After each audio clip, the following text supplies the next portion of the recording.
ሰላም ወደዚህ ቻናል እንኳን ደህና መጣችሁ። በዚህ ቻናል ጤና ነክና አዳዲስ የቴክኖሎጂ መረጃዎችን ያገኛሉ። አዳዲስ ቪዲዮዎች ሲለቀቁ እንዲደርሳችሁ ሰብስክራይብ በማድረግ ቤተሰብ ይሁኑ። አኗኗራችን የኩላሊታችንን ጤና ሊጎዳ እንደሚችል ያውቃሉ? በዚህ ቪዲዮ የምናየው ኩላሊታችንን ሊጎዱ የሚችሉ ነገር ግን እኛ ባለማስተዋል ቀለል አድርገን የምንኖራቸው የአኗኗር ልማዶችን ይሆናል። ታሞ ከመማቀቅ አስቀድሞ መጠንቀቅ አይደለም የሚባለው። ኩላሊታችን ቫይታል ኦርጋን ከምንላቸው አካል ክፍሎቻችን ውስጥ አንዱ ነው። ስለዚህ መመለስ ወደማንችለው ችግር ውስጥ ከመግባታችን በፊት ጥንቃቄ ልናደርግለት ይገባል። በዚህ ቪዲዮ መጨረሻ እያደረጋችሁ ያላችሁትን ልማድ በመለየት የአኗኗር ዘዴያችሁን በመቀየር ኩላሊታችንን ከከፋ ነገር መታደግ አስፈላጊ ነው ማለት ነው። ከዚህ በመቀጠል የምናያቸውን ጥንቃቄዎች በመውሰድ የኩላሊታችንን ጤና መጠበቅ ይኖርብናል። የመጀመሪያው ጨውን አብዝቶ የመመገብ ልማድ።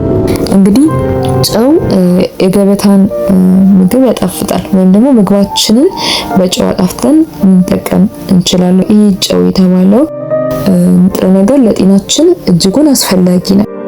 ነገር ግን ጨውን አብዝተን መጠቀም ለኩላሊት ህመም የመጋለጥ እድልን ይጨምራል።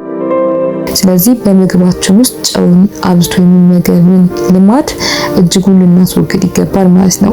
በነገራችን ላይ ኩላሊትን ብቻ አይደለም ሊጎዳ የሚችለው ጨው ለደም ግፊትም በኋላ ሄዶ መጨረሻ ላይ ደም ግፊትንም ሊያስከትል ስለሚችል በተቻለን አቅም መጥነን ያን ያህል ያልበዛበትን ምግብ ብንበላ የተሻለ ነው።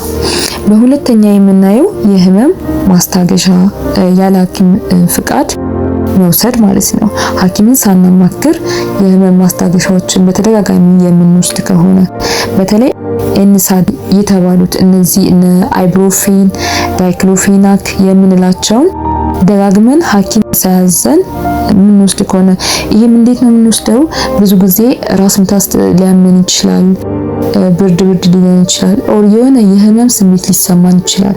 ያንን መድኃኒት በምንወስድበት ሰዓት ጊዜያዊ ሪሊፍ ልናገኝ እንችላለን፣ ለጊዜው ሊሻለን ይችላል።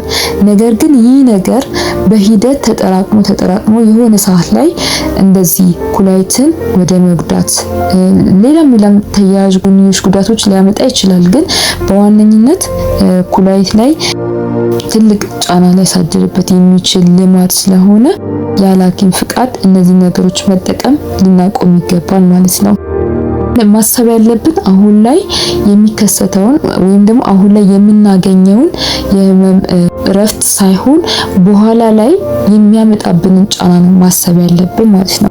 በሶስተኛ ደረጃ ላይ የምናየው ውሃ በበቂ ሁኔታ አለመጠጣት። በተለይ ምን አካባቢ ነው የሚከሰተው? የስራ ሁኔታችን ፀሐይ የተጋለጠ አካባቢ ከሆነ ውሃና የመጸዳጃ ቤቶችን በቀላሉ የማግኘት ችግር ካለ እነዚህ ነገሮች በተደጋጋሚ እያደረግን የምንሄድ ከሆነ ኩላሊታችን ትልቅ አደጋ ውስጥ ነው ያለው ማለት ነው። ስለዚህ ቢያንስ እኛ በቀን ውስጥ ከ1.5 እስከ 2 እና ከዛ በላይ ሊትሮችን ውሃ መጠጣት ይኖርብን። ሲቀጥል ደግሞ ሽንታችንን ለረጅም ጊዜ መቋጠር የለብንም። መጸዳዳት በምንችልበት አካባቢ ላይ ቶሎ ብለን ሽንታችንን ልንሸና ይገባል። እነዚህ ነገሮች በተደጋገሙ ቁጥር አሁንም ኩላሊት ላይ የሚያደርሱት ጫና እጅጉን የከፋ ስለሆነ ማለት ነው። አራተኛ ላይ የምናየው እንቅልፍን በበቂ ሁኔታ አለመተኛት። እንግዲህ ኩላሊት እረፍት ማድረግ አለበት እና በቂ እንቅልፍ ካልተኛን ኩላሊታችን በቂ እረፍት ባለማግኘት ምክንያት ሊጎዳብን ይችላል ማለት ነው። አምስተኛ ላይ የምናየው ስጋን አብዝቶ መመገብ። በስጋ ውስጥ እንግዲህ ብዙ ፕሮቲን ይገኛል። ይህንንም ማጣራት የኩላሊት ስራ ነው። ብዙ ስጋ መመገብ ኩላሊት በጣም እንዲጎዳ ያደርጋል ማለት ነው። ስለዚህ ምግባችንን ከተለያዩ ነገሮች ጋር እየደበላለቀን ነው መመገብ ያለብን እንጂ አገኘን ብለን ሁልጊዜ አዘውትረን የምንመገብ ከሆነ አሁንም ኩላሊታችን ለወደፊት ስጋት ውስጥ ነው ማለት ነው። በስድስተኛ ላይ የምናየው የታሸጉ ምግቦችን አዘውትሮ መጠቀም።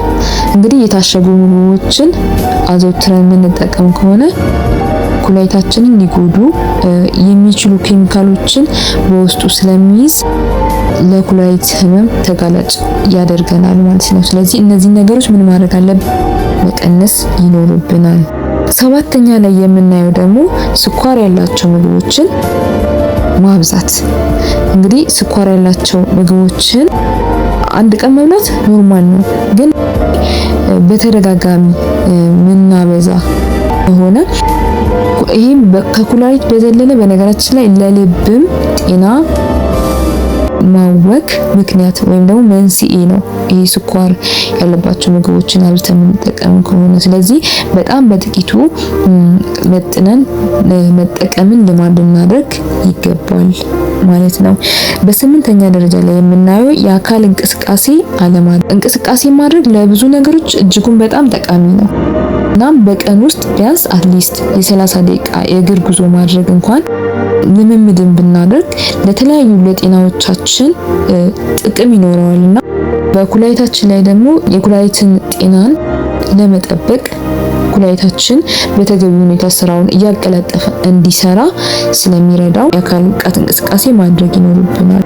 እስካሁን ድረስ ያየናቸውን ነገሮች ልማድ የምናደርግ ከሆነ ስጋት ላይ ነው ያለነው ማለት ይቻላል ማለት። ስለዚህ አሁን እኛ ማድረግ ያለብን ምንድነው? ይሄ ቪዲዮ ዋና ዓላማው ከነዚህ ውስጥ እኔ የትኛውን ነው እያደረኩ ያለሁት የሚለውን መለየት፣ ያንን ነገር ካለማድረግ መቆጠብ ይኖርብናል ማለት ነው። ዛሬ ላይ የምንኖረው የላይፍ ስታይላችን ነው የነገ ማንነታችን እንትን የሚለው።